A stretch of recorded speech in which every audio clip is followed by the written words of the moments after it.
So my name is Hector Abad. I am a school social worker. I am employed with Miami-Dade County Public Schools. I've been a social worker for 25 years. Currently, I am the chair of the Town of Miami Lakes Education Advisory Board. So as far as education and COVID, clearly we have all been impacted by this pandemic. From my point of view and dealing daily with parents, with students, with teachers, with administrators, it's become very evident that our students are falling quite behind due to the pandemic. So any resources that a family can have, actually I think this is a marvelous resource that our town can have, that could help them get back on track, get back where they need to be, I think would be beneficial. You know, like I said, you know, it is a major concern of all educators, of our administrators, and our parents. So if there's not a base, if there's not a strong foundation, it will affect the child. And it's not only the academic aspect of it, it's the emotional aspect of it too. Obviously, if you don't feel like you can do something, you know, sometimes we start blocking things out and we keep falling farther and farther behind. So you do need to have that confidence. You need to believe in yourself, you know. I know teachers are doing their best. They're making their effort, but through everything that we're going through, it's not a simple task. It's, like I said, to me, everybody's overwhelmed. The teachers, the parents, even the kids. You talk to them, they're very overwhelmed. And I've always said, you know, academically, and I've said it with my own kids, academically we could always try to find a solution, you know, whether it's through tutoring, whether it's through in-school tutoring, private tutoring, any sort of tutoring. But when you start getting affected emotionally, I think that's a difficult road to go down.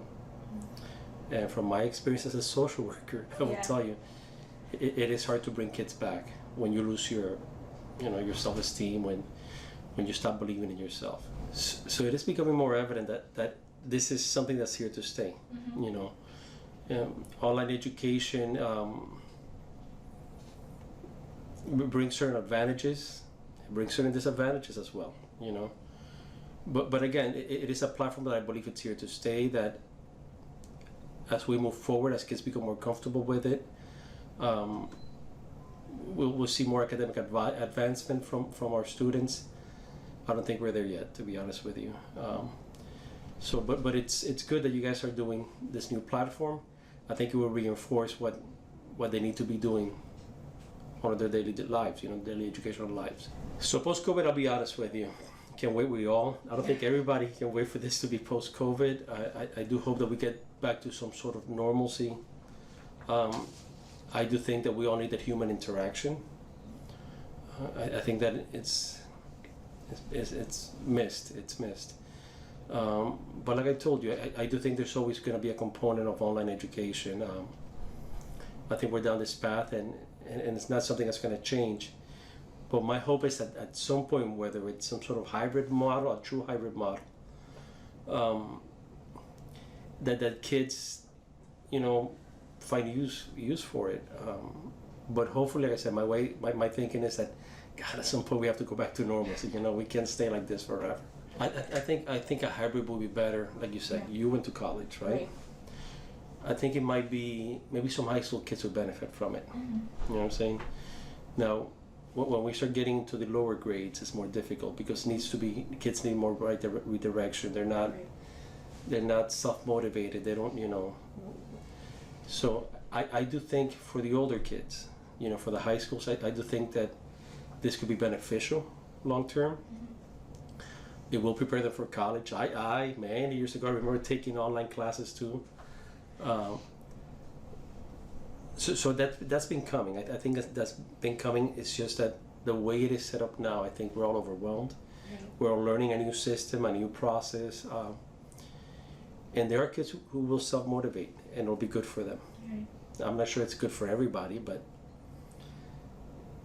yeah, I think you're right. I mean, so from a personal point of view, and my daughter having been tutored, so I think in any classroom environment, just like at home, there's also distractions, right? Mm-hmm. And not everybody gets a strong educational foundation in many areas.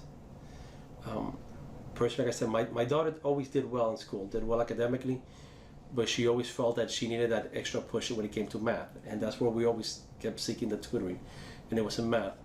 And math is one of those areas that if you don't get that foundation, you know, if you don't get that this, you're not gonna get this, and you're not gonna get that.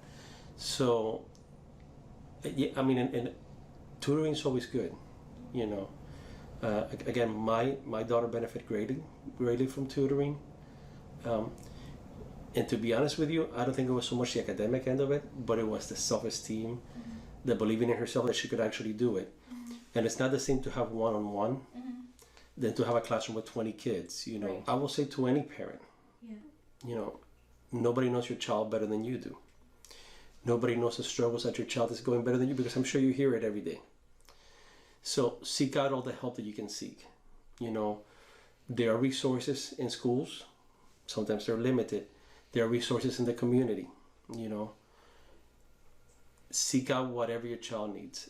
I've always been a believer that whatever situation you remedy early on, there's the potential for outcome is a lot better than to wait. Like, for example, you know, I know many students who are in high school, 11th, 12th grade, who are struggling now in math. But of course, if you never got a foundation in 6th grade, how are you going to do pre-cal or cal or some other, you know, the more demanding courses?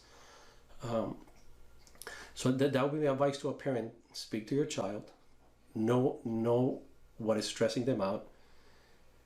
You know, be involved. You know, many parents wait until the end of the year to see a report card, not realizing there's 4 report cards every year, plus 4 progress notices going out. Be involved, know your child, and seek the resources that your child needs.